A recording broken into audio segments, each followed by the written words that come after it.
Queridos amigos, bienvenidos nuevamente a Comunidad en Estudio. Estamos aquí en este podcast, tu podcast, en donde tenemos el gusto de poder acompañarnos juntos en nuestra rutina. No sé dónde estás ahora, pero gracias por hacernos parte allí de tu rutina, de tus días, y poder ser parte de esta conversación, de este estudio, en donde estamos estudiando temas bien apasionantes, muy necesarios, profundos.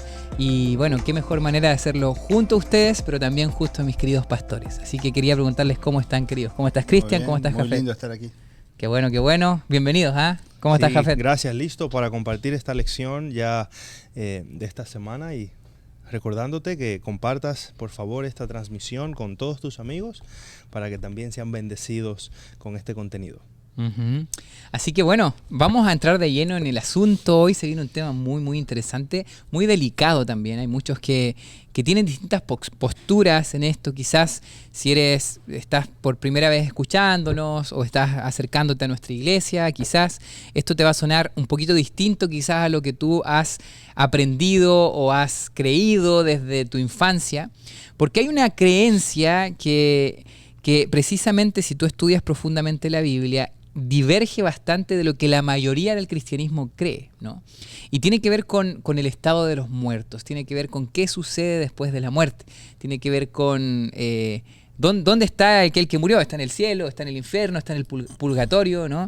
Y hay muchas teorías, muchas visiones, pero hay una que predomina siempre, ¿no? Que es que cuando alguien muere, la gran mayoría de creyentes, ¿no?, miran al cielo, como que mi abuelo está en el cielo, qué bueno que ya pasó a un lugar mejor, ¿no? Y esa es como la que la mayoría, y quizás tú mismo has creído. Pero hoy vamos a estudiar con honestidad, con sinceridad, la Biblia, qué es lo que dice sobre eso, y vamos a ver uno de los engaños más sutiles, pero también más grandes, de Satanás en este último tiempo. Así que quédate con nosotros porque va a ser algo muy interesante. Me gustaría leer un versículo, el versículo principal, y ya comenzar a dialogar sobre esto. ¿Les parece? Vamos a leer 1 de Tesalonicenses 4, 16 y 17. Ahí, si Pastor Cristian lo puedes leer, por favor. El mismo Señor descenderá del cielo con voz de mando, con voz de arcángel y con trompeta de Dios, y los muertos en Cristo resucitarán primero. Luego nosotros, los que estemos vivos, los que hayamos quedado, seremos arrebatados junto con ellos en las nubes y al recibir al Señor en el aire. Y así estaremos siempre con el Señor. Amén. Esto es una esperanza tremenda. Ya hablamos un poquito sobre esto, ¿no? Sobre esta esperanza, pero en relación al tema que vamos a estudiar ahora, ¿qué aspectos les llama la atención? ¿Qué detalle de este versículo creen que es importante destacar, Pastor? Bueno, una de las primeras cosas que podemos mencionar aquí, que es contradictorio esta enseñanza, esta creencia, mejor dicho, que Satanás ha intentado meter, o no ha intentado, sino que ha metido en los corazones, en las mentes de los seres humanos, que lo que tú decías, Dani, recién, de los muertos se van al cielo, ¿no?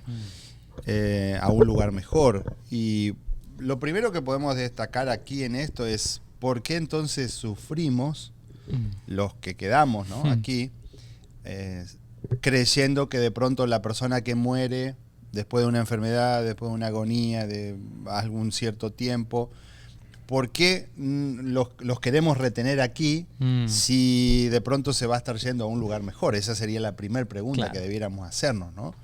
Claro. En esto del pensamiento, y cuando nosotros dejamos disparar nuestro pensamiento hacia las preguntas, que son las preguntas básicas de la vida, ¿no?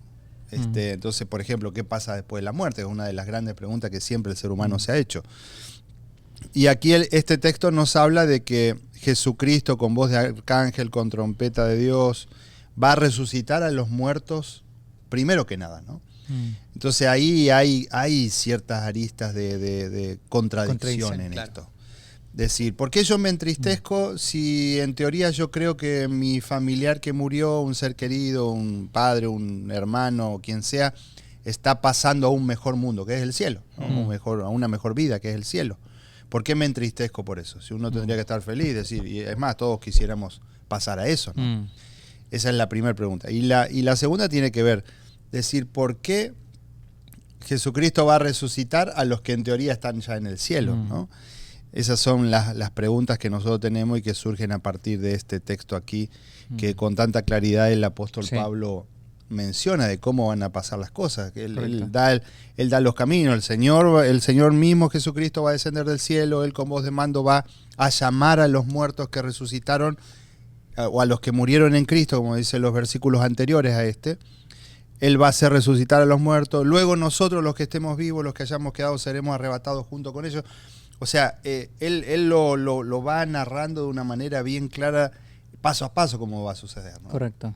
El tema es que el enemigo ha embarrado de tal manera todo que hay una mezcla de ideas y de creencias y de pensamiento que la gente tiene, que está totalmente embarullada en todo esto, ¿no? En su cabeza, ¿no? Sí. Y casi que yo me atrevo a decir muchas veces que hay tantas ideas en cuanto a esto como seres humanos hoy, porque cada uno tiene...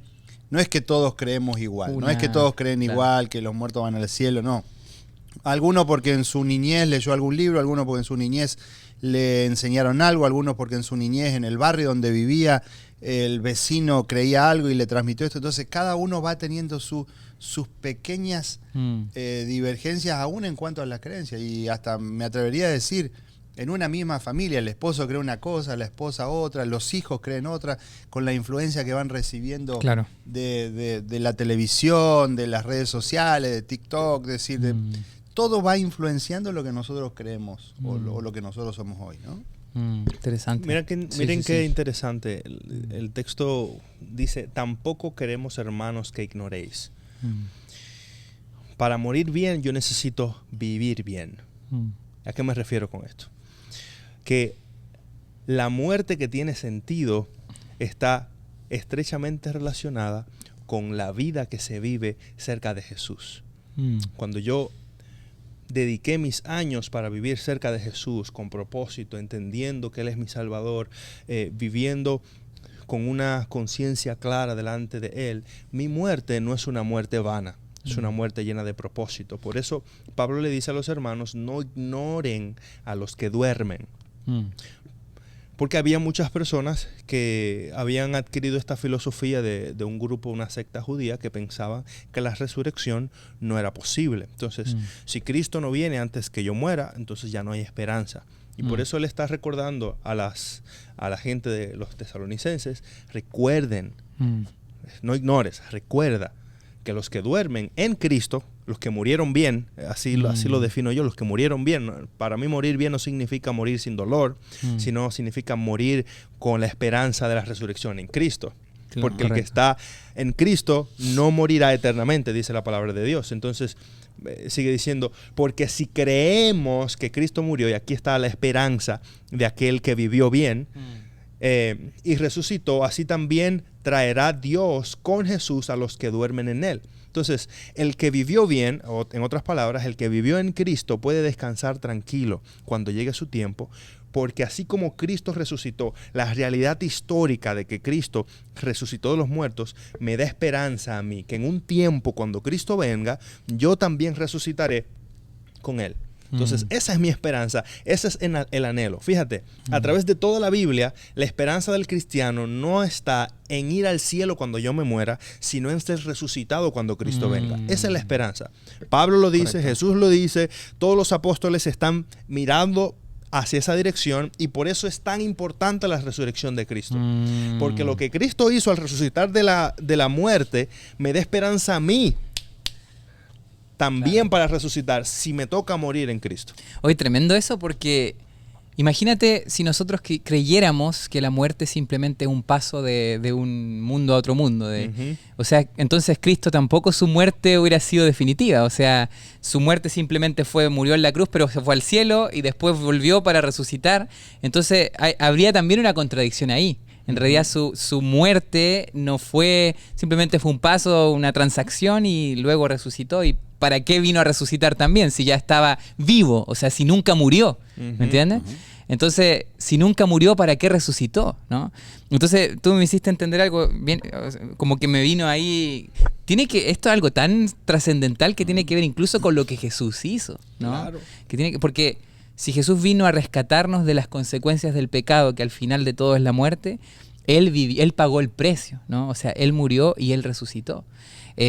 Sabes que esto llega muy de la mano y hablábamos recién, ¿no? Hablábamos la semana pasada sobre el día de reposo y todo. Sí. Discúlpame, lo que dijo el pastor el sábado cuando estaba predicando el yo soy la resurrección. Ese es tremendo. uno de los de las definiciones de quién es Cristo más poderosa. Y ahora cuando veo esto, ahora lo entiendo aún más. Claro. Porque ahora el contexto de que Cristo es la resurrección es lo que me da esperanza definitiva a todos mis dolores y a todas mis penas, a todo mi sufrimiento. Porque al final Cristo Jesús terminará de una vez y para siempre con todo el dolor, con todas las dificultades, porque al resucitarme a mí en un cuerpo nuevo, transformado, ya todas estas penurias que yo vivía antes de mi muerte ya no van a existir nunca. Correcto. Porque la resurrección de Cristo no es una resurrección temporal, sino una resurrección eterna en Él. Por eso Él es la vida perfecta. Correcto. Y sabes que esto va de la mano con la primera mentira, ¿no? de Satanás. Y por eso es tan importante este tema, porque ¿cuál fue la primera mentira que la serpiente le dijo a Adán y Eva, ¿no? Porque Dios le había sido muy claro. Había dicho, el día que comieres de este fruto, ciertamente morirán, ¿no? Y ¿qué hace la serpiente? Cuestionar eso, ¿no? No morirás. No van a morir, no morirán, ¿no? Esa fue la primera mentira. Y es lo que, de alguna manera, seguimos aferrándonos a eso. Porque, y se le hago esa pregunta, porque ¿por qué será que como que queremos escapar de la muerte, ¿no? Como que, no, la muerte no es que en realidad no es tan así, no es una separación, sino que está en el cielo, acá, allá, tratamos de darle otras explicaciones que nos consuelan. Pero ¿por qué eso es un riesgo? ¿Y cuál es la necesidad de basarnos en la palabra? ¿Qué pensás?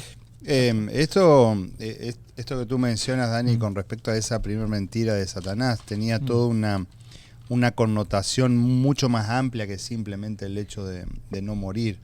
Estaba echando por tierra todo lo que tenía que ver con la palabra de Dios, tenía que ver con la obediencia, tenía que ver incluso con lo que Jesucristo iba a hacer a partir de la desobediencia al ser humano, que era ser el cordero puesto para perdón de los pecados.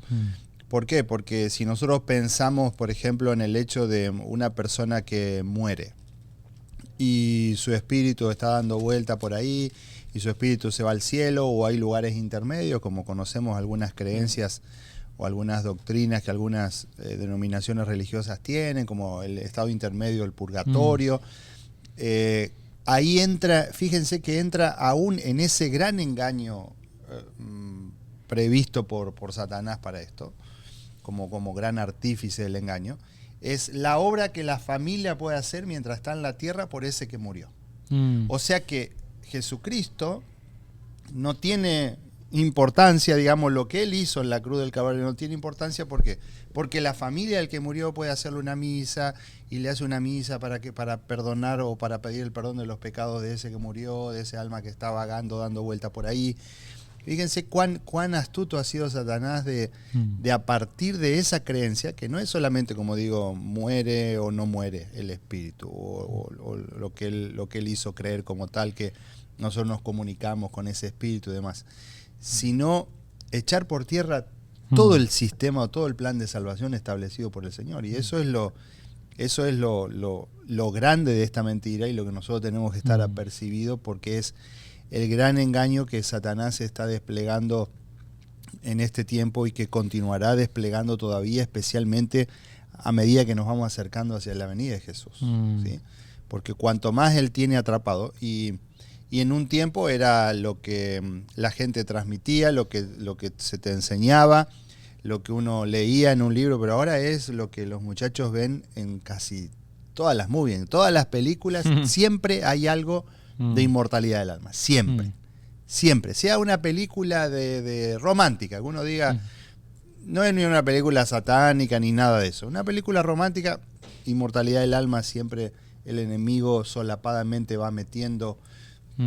Entonces nosotros, ¿cómo hacer para contrarrestar eso? Conociendo en profundidad la verdad de lo que la palabra de Dios nos dice. ¿De qué manera nosotros podemos escapar al engaño de Satanás? Conociendo la verdad, no hay otra manera.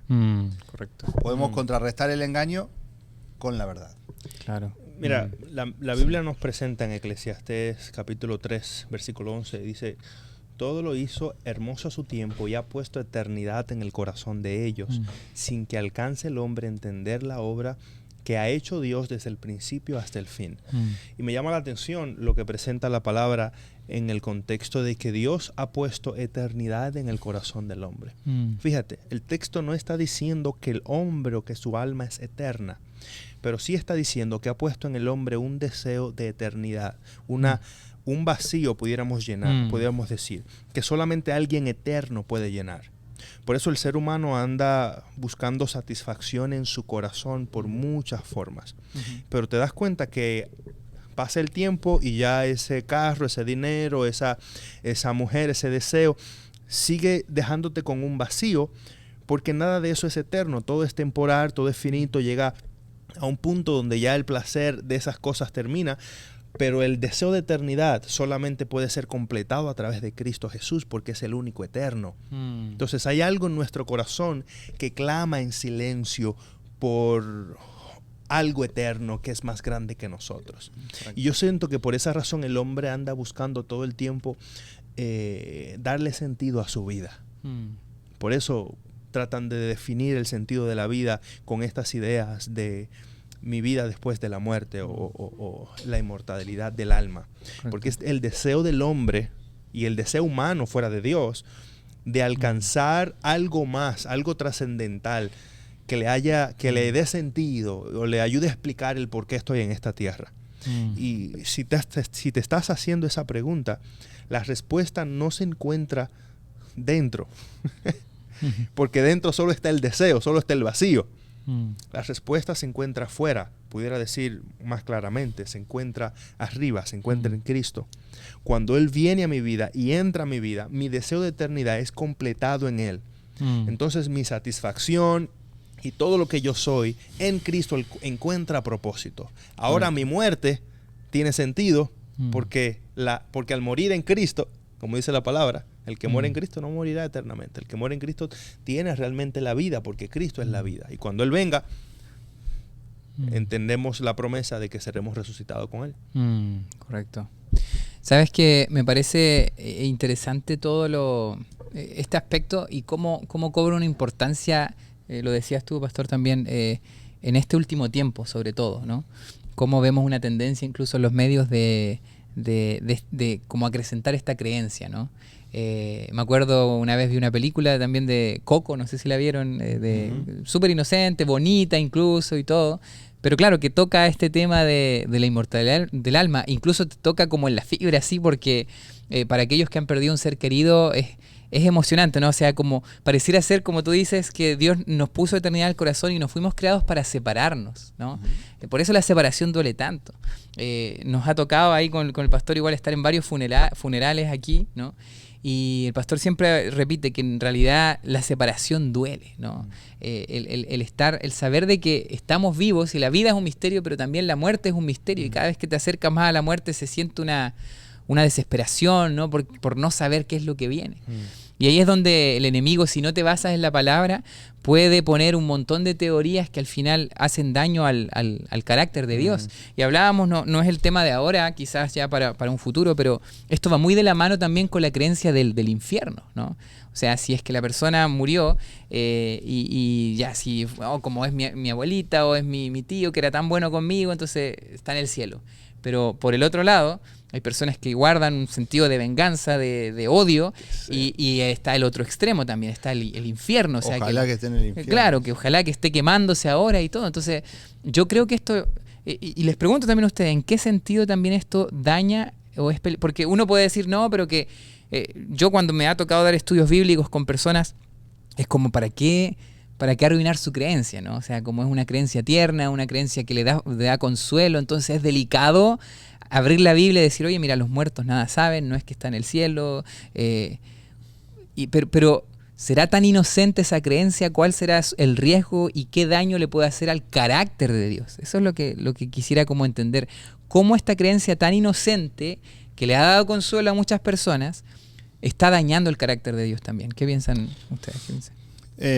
Hay una cita aquí que está como en el día miércoles, del libro El conflicto de los siglos, dice: Satanás ha estado preparándose desde hace tiempo para su último esfuerzo para engañar al mundo.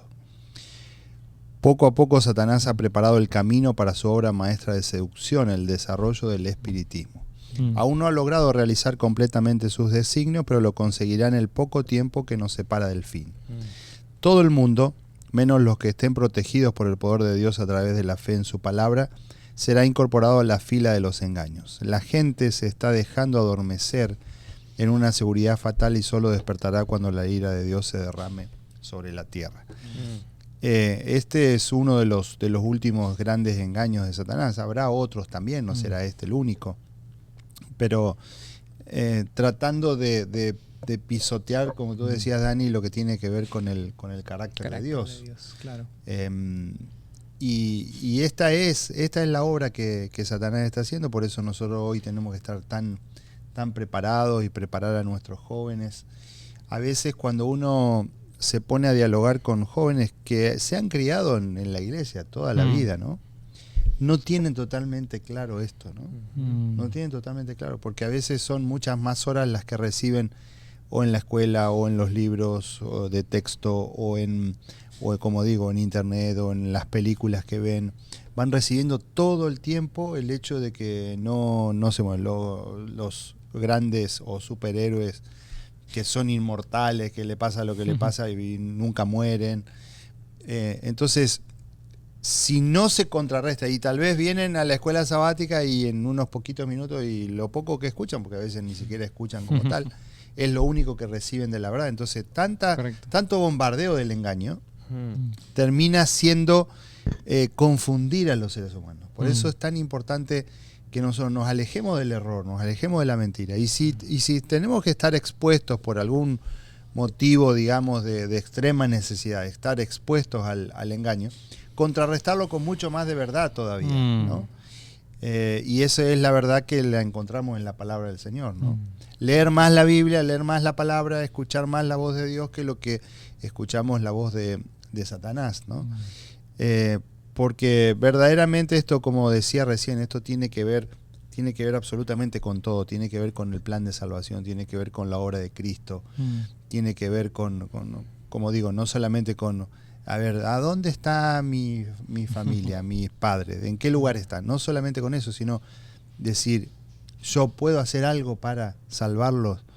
No, Jesucristo ya hizo. Es los que durmieron en Jesucristo, dice el apóstol Pablo, ¿no? Los que entregaron su corazón a Cristo antes de morir, esos van a ser resucitados en aquel momento, ¿no?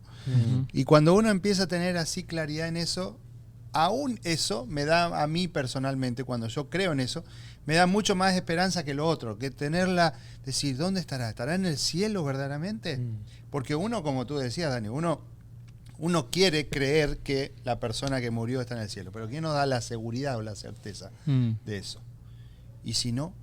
¿Y si está en el intermedio, ahí en el purgatorio? Esperando o si está en el infierno allá.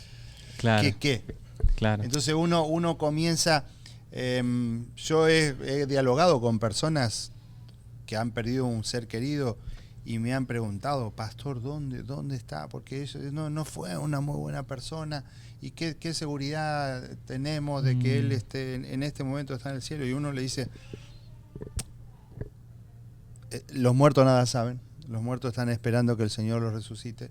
Y le digo, la certeza que nos puede quedar a nosotros es que el Señor le dio la oportunidad de salvación en algún momento de su vida, le dio la oportunidad de entregar su corazón a Cristo. Obviamente que la persona tiene que haber decidido aceptar al Señor Jesús como su Salvador, sí, eso tiene que ver con la decisión personal, pero nadie cae sin que el Señor le haya dado la oportunidad de salvación, ¿no? Correcto. Wow, yo creo que las ideas no cambian nada en Dios, pero sí nos cambian a nosotros. Y es lo que Satanás desea. No importa lo que creamos, no importa cómo vivamos, Dios sigue siendo Dios. Él será el eterno, todopoderoso y perfecto Padre.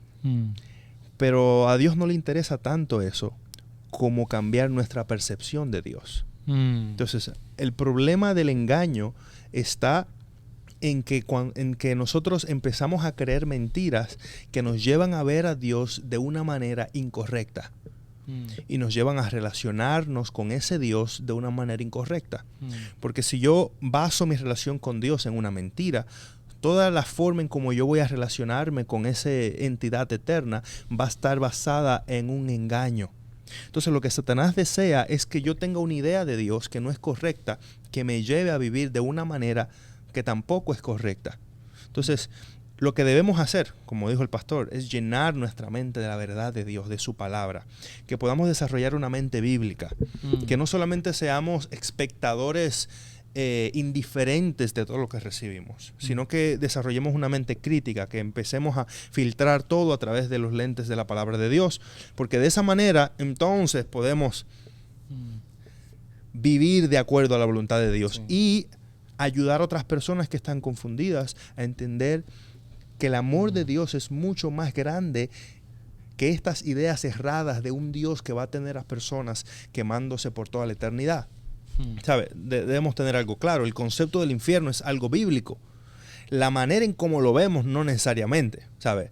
Nosotros creemos en el infierno como un evento que acontece en el futuro donde Dios elimina para siempre la maldad. Claro. No como un lugar eterno donde las personas andan sufriendo por toda la eternidad. De hecho, la Biblia es clara. La Biblia dice que va a terminar para siempre con el mal. Correcto. El infierno es hace eterno el mal. Claro. un recordatorio de que siempre el mal está ahí.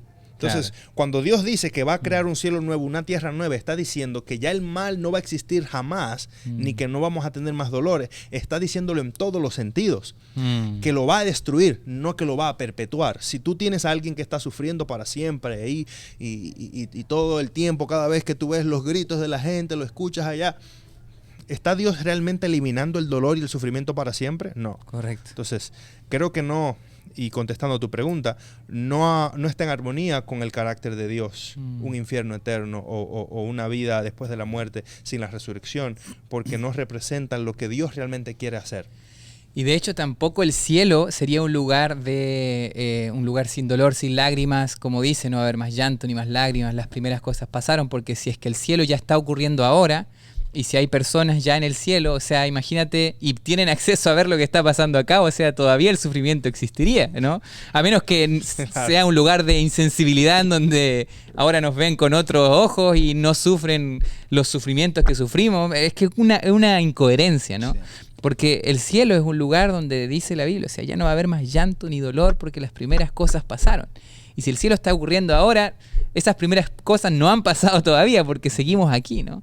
Entonces, creo yo que una de las cosas, porque yo creo que la escuela sabática de esta semana no solamente la debemos centrar en el error, ¿no? En cómo en realidad nosotros al estudiar la Biblia estamos en lo correcto, sino que esto también tiene que servirte para ti hoy. Entonces, sabiendo esta realidad, ¿cómo poder tener esperanza hoy? ¿No? Porque quizás alguno de aquí nos puede estar escuchando y decir, y quizás dolerle esto, ¿no? Decir, oye, pero yo pensaba que mi abuelita me cuidaba desde el cielo, ¿no? Y quizás está con el corazón triste hoy. Pero ¿sabes qué? Los autores de la Biblia, a mí me gusta mucho Tito, por ejemplo, 2:13, que dice, aguardando la esperanza bienaventurada o la bendita esperanza y la manifestación gloriosa de nuestro gran Dios y Salvador Jesucristo. O sea, tenemos una bendita esperanza. Y esa bendita esperanza tiene que ver con que los que están muertos están en algo parecido a un sueño, o sea, no, están inconscientes, y es una buena noticia porque ya no están sintiendo dolor ni nada, están en un estado inconsciente, pero Dios nos recuerda esta bendita esperanza de que ellos van a resucitar, de que va a haber un reencuentro, de que los vamos a volver a encontrar, de que vamos a ir juntos hacia la eternidad. Y yo creo que eso tiene que llenarte el corazón hoy de alegría, de esperanza, ¿no? ¿Qué piensan ustedes de esta bendita esperanza? Eso es lo más... Yo creo que es por lo que uno vive y por eso estamos en el camino que estamos y por eso predicamos lo que predicamos, justamente por eso, aguardando esa bendita esperanza que es lo que le pondrá fin definitivo a la obra de Satanás, del enemigo aquí en la tierra, y cómo él se ha encargado de tergiversar todo ese plan que Dios tenía, ¿no? Que era un plan de esperanza y de una vida completa, llena y vida eterna para el ser humano, y a partir del pecado se vio truncado todo esto, ¿no? Pero también entender que Satanás, como decíamos recién, en este tiempo intentará continuar con su engaño. ¿Sí? Una de las cosas, así el libro El conflicto de los siglos, página 608, dice que el acto capital que coronará el gran drama del engaño será que el mismo Satanás se dará por el Cristo. Él intentará ponerse en el lugar de Jesús, como siempre lo ha hecho desde el mismo cielo. Y a lo largo de la historia, y aun cuando Jesucristo vino por primera vez a esta tierra, intentó usurparle ese lugar, intentará usurpar ese lugar en el tiempo final.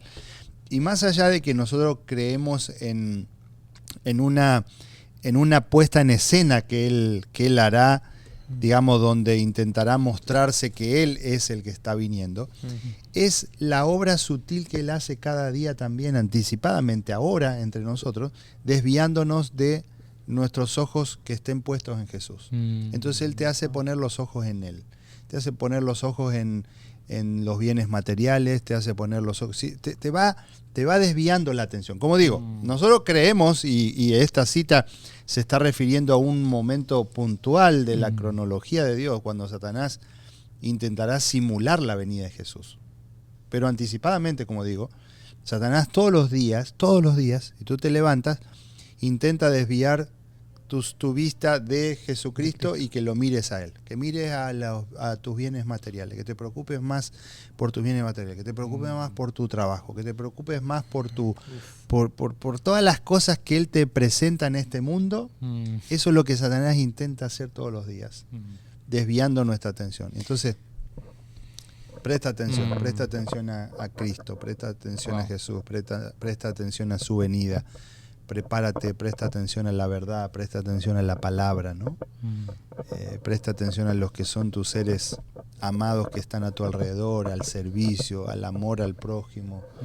Eso es lo importante y lo que nos va a hacer caminar con Jesús hacia el reino de los cielos, ¿no? Le tenemos tanto miedo al anticristo, cuando en realidad anticristo, cuando estaba escuchando una clase hace un tiempo, es aquel que está antes de Cristo, o sea, se pone antes de Cristo, ¿no?